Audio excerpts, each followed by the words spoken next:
21 à 10 jours post-op. On est le matin et je vous emmène avec moi parce que j'ai rendez-vous avec le chirurgien pour enlever les sutures, enlever les pansements. Alors ici il fait un temps mais juste pourri. On est au mois de mai et il y a du brouillard, on ne voit pas à 100 mètres. Voilà, je me réjouis de ce rendez-vous depuis plusieurs jours. Donc, comme vous pouvez le voir, j'ai repris le volant. Ça fait déjà quelques jours que je reconduis. Le plus difficile, il y a 5-6 jours, quand j'ai repris la voiture, c'était de s'asseoir et de se lever de la voiture. La conduite en elle-même, ça n'a vraiment pas posé problème. C'est toujours cette sensation d'avoir un gros manquement au niveau des abdominaux. Plus les jours passent, plus désagréments s'en va. Donc voilà, ici à 10 jours post-op, je ne sens plus grand chose. Je porte toujours la gaine et en plus de la gaine, ici j'ai mis une culotte gainante par-dessus parce que plus mon ventre est maintenu et mieux je me sens dans les gestes du quotidien. Donc voilà, j'ai trouvé ça comme solution. Ici j'ai toujours des bas de contention, j'ai terminé les piqûres ce matin. Voilà, rendez-vous avec le chirurgien pour le déballage parce que j'ai vu ce que ça donnait au changement de pansement avec l'infirmière il y a 2 jours. Je vais vous mettre d'ailleurs une petite photo. Je suis assez contente de la forme et malgré l'œdème, c'est satisfaisant. Maintenant, il reste quand même une inconnue qui est la cicatrice. Et je vous cache pas que ça fait un peu peur. Il y a vraiment toutes sortes de cicatrices sur l'abdominoplastie. Moi j'espère qu'il m'a fait c'est un chirurgien esthétique, donc j'ose espérer qu'il m'a fait des sutures sous la peau, donc vraiment une suture esthétique. Il y en a qui font une suture classique, c'est-à-dire ça donne des points comme une cicatrice de pirate. Ici, j'ai rien vu de tout ça parce que, comme vous l'avez vu sur la photo précédemment, quand on enlève le pansement, il y a une série d'une centaine de séries strips alignées qui sont là pour tenir tout en place. À la fin de cette vidéo, je vais vous montrer le résultat quand je sors de chez lui. Je pense que je ne vais pas pouvoir filmer chez le chirurgien parce que je suis seule et que je ne saurais pas filmer sur le temps qu'il m'enlève tout ça. Je vous montre ça directement après en fin de vidéo. J'ai aussi pas mal de questions à lui poser. Je me réjouis de savoir si je vais en faire prendre une douche parce que le lavage des cheveux est assez délicat à l'évier. Et puis le plaisir de la douche. Donc je ne sais pas du tout si je repars de là avec un autre pansement. Je pense que je vais devoir masser ma cicatrice avec une crème cicatrisante. Et j'ai aussi plusieurs choses que je vais faire en plus qui viennent plutôt de conseils de nutrithérapeutes sur des compléments alimentaires et des huiles essentielles à utiliser pour favoriser la cicatrisation. Alors j'ai reçu aussi pas mal de questions sur Bypass et Motivé ou sous la première vidéo qui parle de l'abdominaux. Vos questions étaient si ça fait mal. Donc je l'ai déjà dit, j'ai pas pris un seul antidouleur depuis déjà avant la sortie d'hôpital. Donc la douleur elle est supportable, c'est délicat pour bouger, il n'y en a pas au niveau des abdominaux. La deuxième question, où je me suis fait opérer, et ici en fait c'est mon chirurgien esthétique travaille à l'hôpital de Verviers, c'est à une dizaine de kilomètres de chez moi. Ce n'est pas là que j'avais été opérée du bypass. Je suis allée là-bas par recommandation et surtout après avoir parlé à beaucoup de personnes qui ont eu cette intervention et avoir vu les résultats de ce chirurgien. C'est ça qui m'a convaincue de le choisir et d'aller là-bas.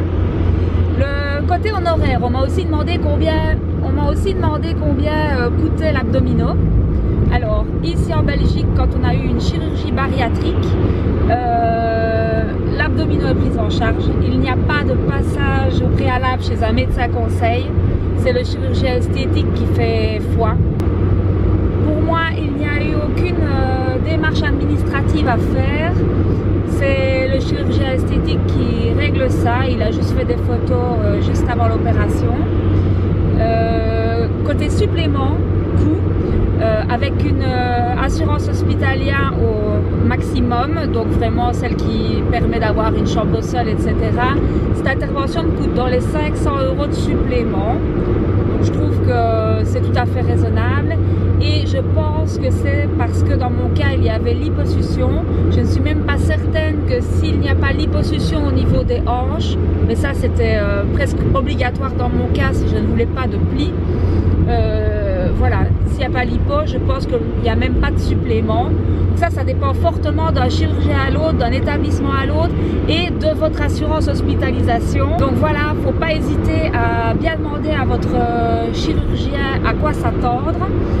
Côté consultation, je vous avais dit, j'ai payé la première consultation 22 € qui m'a été remboursée.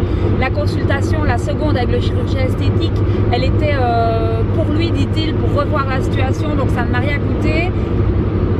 Et aujourd'hui, je me suis renseignée et pour cette consultation où on enlève les fils et les pansements, en principe, il n'y a rien à payer non plus. Donc, je trouve ça assez sympa. Pareil pour l'infirmière à domicile, c'est en tiers payant, c'est-à-dire que c'est l'infirmière qui passe ma carte d'identité et qui va directement se faire régler auprès de ma mutuelle. Voilà pour le coût.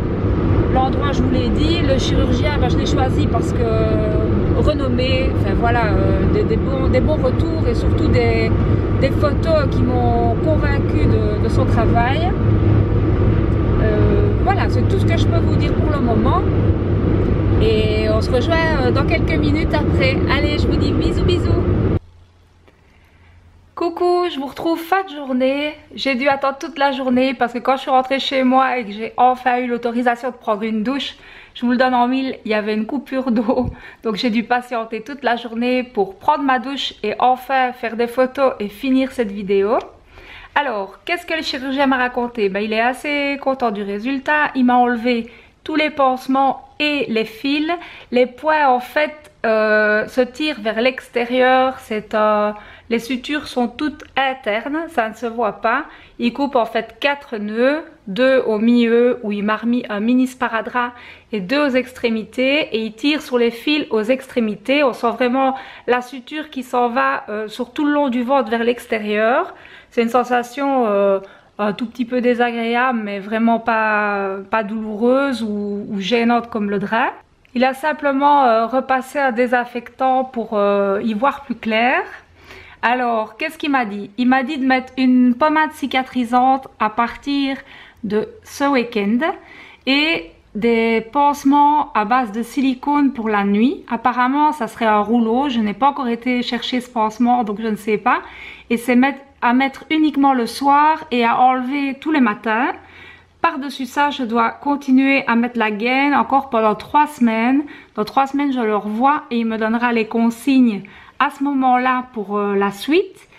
Je vous montre le résultat des cicatrices et de ce que ça donne à la fin de cette vidéo. J'ai fait quelques photos aujourd'hui. Qu'est-ce qu'il m'a dit d'autre? Oui, il m'a prescrit 10 séances d'endermologie. L'endermologie, je ne sais pas si vous savez ce que c'est pratiqué par kinésithérapeute. C'est fait à l'aide d'une machine. Cette machine pratique comme un palpé roulé avec une sorte d'aspiration entre les 2 rouleaux. Ça sert à ce que la cicatrice reste bien plane et à ce que les vaisseaux sanguins revascularisent la zone beaucoup plus facilement. Donc ça, je vais avoir 2 séances par semaine dans les semaines qui viennent. Je n'hésiterai pas à vous montrer l'évolution de ma cicatrice et aussi par rapport à l'œdème. Alors sur les photos que j'ai faites, l'œdème ne se voit pas vraiment, mais moi je le ressens beaucoup. Donc ici on est fin de journée, il y a une réelle différence entre mon ventre le matin au lever. Si j'enlève ma gaine au réveil, mon ventre est relativement plat et mou. Je sens vraiment comme un léger coussin d'eau entre ma peau et mes abdominaux. Fin de journée, c'est autre chose. Le ventre est vraiment gonflé entre le nombril et le pubis. Et il est assez dur. Quand on appuie dessus, c'est des zones un peu dures. Aussi, ce gonflement n'est pas régulier. Donc je suis par exemple aujourd'hui plus gonflée du côté droit que du côté gauche. Il m'a dit que c'était tout à fait normal d'avoir de l'œdème et l'endermologie va vraiment aussi améliorer la résorption de l'œdème. À partir d'aujourd'hui, j'ai fini ces injections dans les jambes, je n'ai plus besoin d'en faire, c'est terminé. Les bas de contention également, je peux les ranger. Il m'a dit qu'il n'y avait pas de précautions particulières à prendre par rapport au savon utilisé. Je peux me laver tout à fait normalement, sans frotter comme une dague sur la zone. Ça, bon, je m'en doute. Et voilà, c'est tout ce que j'ai à vous dire pour aujourd'hui. Je vous ferai une vidéo retour de l'évolution après en dermologie. Et je vous dis à bientôt pour une prochaine vidéo. N'hésitez pas à vous abonner à la chaîne si ça n'est pas encore fait. Et à nous rejoindre sur le groupe Facebook des Bypassés Motivés. Je vous dis à bientôt et je vous fais des bisous. Et n'oubliez pas d'où vous venez. J'oublie pas d'où je viens. Ciao!